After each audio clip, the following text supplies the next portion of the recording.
Alrighty, welcome everybody to an advanced study guide for the Genius Wizard. Now this is the Astrologer's Grimoire, and specifically for 2026, now more than ever you should subscribe, like, and comment and share my videos around with peace and love. This is just a quick note to the seeker before you continue with the video. If you've seen my other videos, you've moved beyond sun sign columns and basic chart reading. You stand at the threshold of the Prisca Theologia, the ancient theology. This guide is not for the casual reader.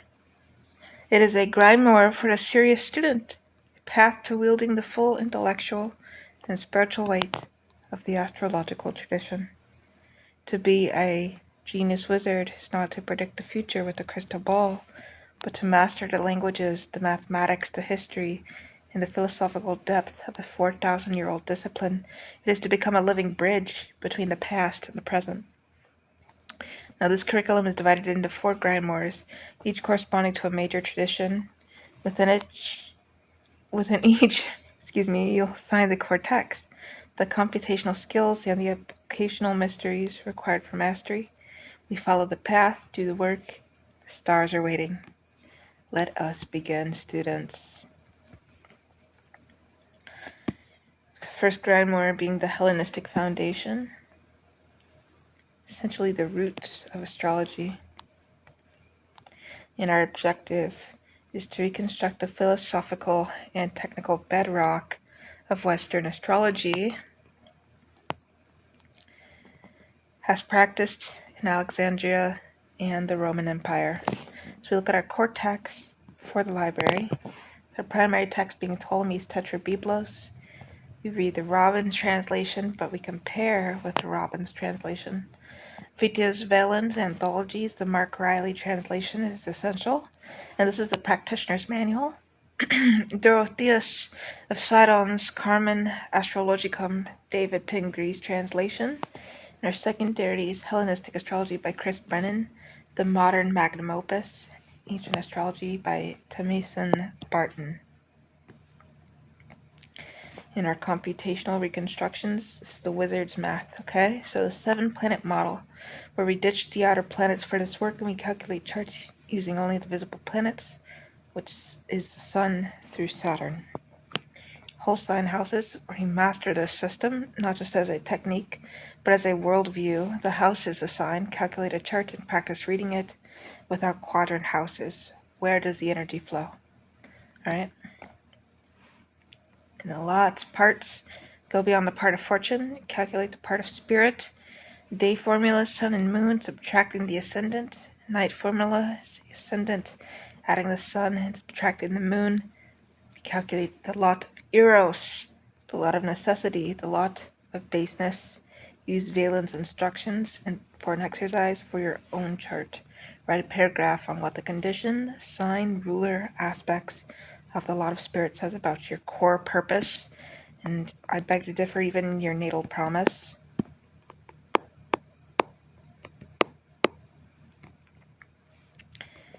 And then we have a self-administered exam where you explain the difference between katharesis, the release from the moon, and a simple lunar transit, as well as what is the oiko despotes, the master of the nativity.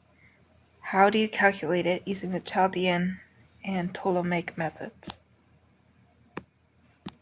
Take a historical chart, for example, the flood and field chart from the lecture. We cast it whole sign houses using only Valen's techniques. Assess the fate of the commanding general. And now we're going to move on to our second grimoire,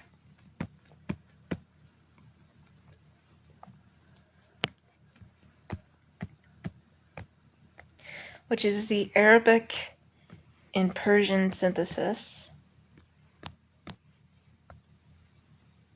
essentially the bridge.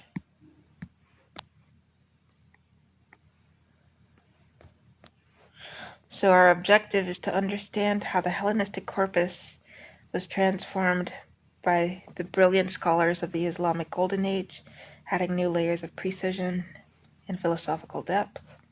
And then we have our core text for the library again with our primary text, our secondary text. Abu Masar, the abbreviation of the Introduction to Astrology, Burnett Yamamoto Yano al-Biruni, the Book of Instruction and the Elements of the Art of Astrology, R. Ramsey Wright translation, Umar ibn al-Furqan al-Tabari, Omar Tiberides, 3 books on nativities, Dykes translation, and our secondary is The Astrology of Abu Mashar by Benjamin Dykes. For commentary, Introduction to the Astronomy and Astrology of the Arabs by E.S. Kennedy.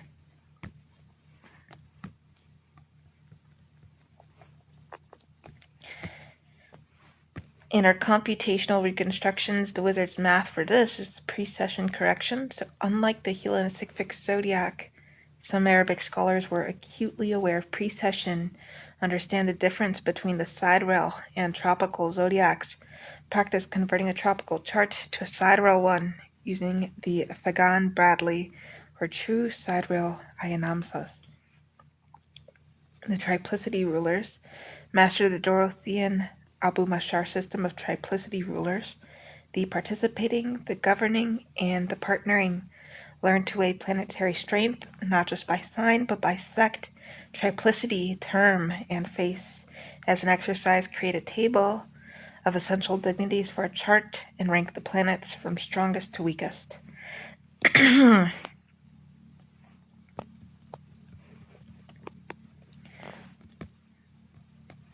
And for Daria, we have the planetary periods, where we calculate the lifespan of a native using the Persian for Daria system. And these are the long-term periods ruled by specific planets.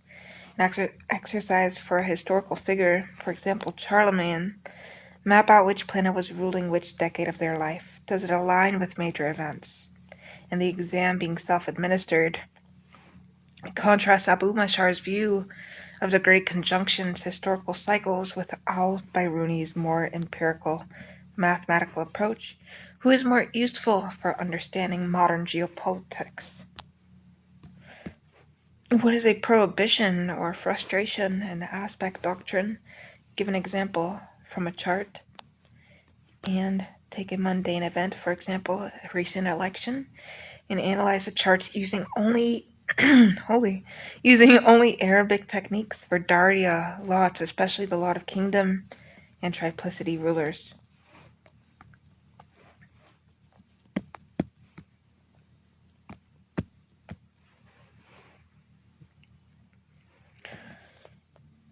Alright, so our third grimoire is the Renaissance and Reformation.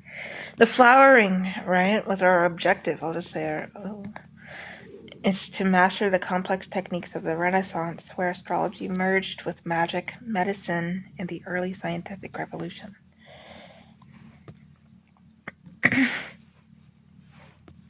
So our core texts for the library, the primary text being William Lilly's Christian Astrology,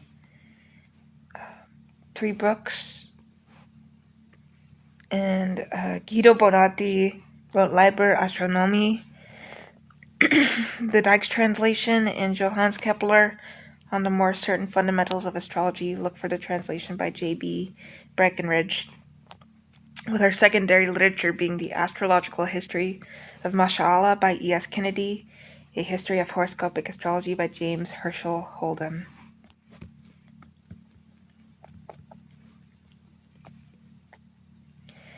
Computational reconstruction. We have quadrant houses, where we master at least 2 quadrant systems, Alcabitius, popular in the medieval Renaissance, and Placidus, the rising star of the 17th century. Compare chart and whole sign Hellenistic versus Alcabitius, Renaissance, and notice how the house cusps change the story. Primary directions, this is the wizard's peak. Learn the theory of directing the ascendant and midheaven to aspects of planets by primary motion. This is not transits, planets moving through the sky, but the rotation of the earth. It predicts major turning points in the soul's development. Use software, Placidus or Morinos, to calculate your primary directions for the next 10 years. and don't interpret them lightly. Elections and talismans. We'll just actually erase as we go along. So, elections and talismans. Study the Picatrix. Learn the rules for electing a time to inscribe a planetary talisman. This requires understanding the planetary hour, the lunar mansion, Manzil, and the essential dignity of the planet being invoked. As an exercise, choose a purpose, for example, for eloquence, and find the next viable time to create a mercurial talisman using strict electional rules. Let's talk about the self-administered exam, and then we're going to get into the fourth and final grimoire. So, explain the difference between a direction and a transit in Renaissance terms. In Lily's system, how do you judge if a stolen item will be recovered? Walk through the steps for a horary chart. Analyze a famous historical chart, for example, John Dee or Queen Elizabeth I, using primary directions. Find a major direction that aligns with a known historical turning point in their life.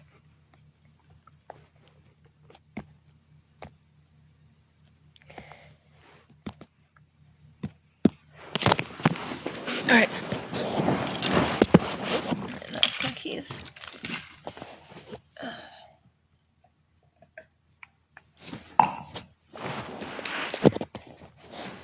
Alright. So, the indigenous and archaeo-astronomical expansion, the wider sky. Our objective is to step outside the Greco-Roman tradition and understand the sophisticated sky wisdom of other cultures, particularly Mesoamerica, using both anthropological fieldwork and computational archaeoastronomy.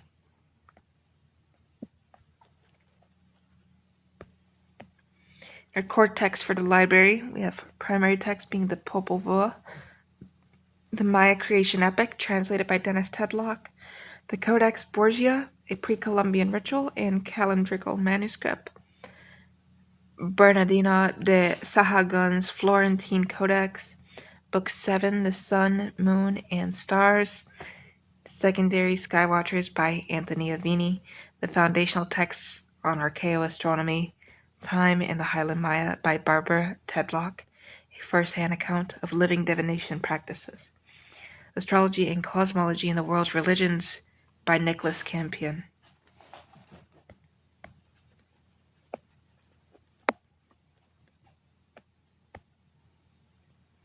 In our computational reconstructions, the wizard's math, for calendar correlation using the GMT correlation constant being 584,283, practice converting a Gregorian date. For example, your birthday into a Mayan long count date. Write it out as Baktun Katun Tun Winal Kin. Research the meaning of that particular Katun in Maya prophecy. Zenith passage calculations for a given latitude in the tropics, for example, 15 degrees north. Calculate the 2 days of the year when the sun passes directly overhead at noon, the zenith. Understand how this creates a cross in the year, dividing it into 4 parts, and how this was more important to Mesoamerican farmers than the solstices. Horizon astronomy software used software like Stellarium to simulate the ancient horizon from an archaeological site, for example, Chanquillo, Peru, or the Caracol at Chichen Itza. Set the date to a significant historical moment, for example, 9/13/37/18 at Tikal. See exactly what the king saw rising over the temple. As an exercise, find the rising point of the Pleiades on the horizon at your location, mark it, check that spot again on the same date next year. In a self-administered exam, involves explaining the difference between the tonal pohuli and zui pohuli. How do they interlock to form the calendar round? What is the ethnographic evidence for the survival of the 260-day count among modern Maya daykeepers? Refer to the Tedlock book. and she's a pre-Columbian building using archaeo-astronomical resources, argue for a specific astronomical alignment, solstitial, equinoctial, or zenithal, and explain its possible ritual or social function. All right.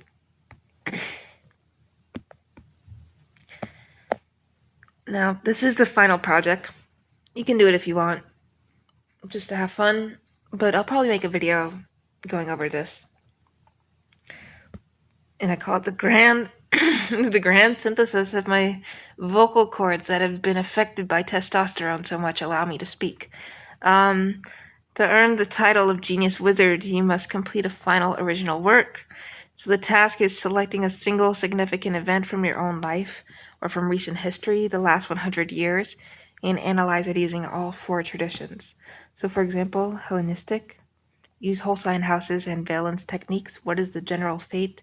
Cthulhu, indicated by the chart. Arabic, apply the Ferdaria and the lot. What specific department of life was activated? Renaissance, cast the chart in a quadrant system and calculate the primary directions active at the time. What was the soul's initiation? In Mesoamerican, convert the date to a long count. What was the tone of that cartoon? How does the 260-day cycle, tonal Bahuli, color the moment? Synthesize these 4 perspectives into a single coherent narrative. You will have moved beyond prediction and into the realm of a deep understanding. You will have become a true reader of the celestial texts. The gates of the Academy open for you. You can walk through whenever you want.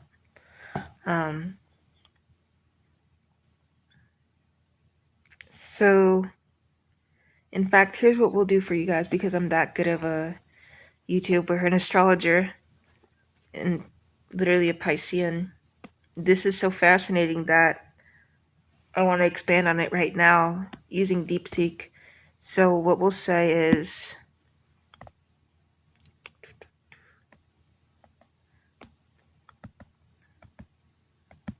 copy this here.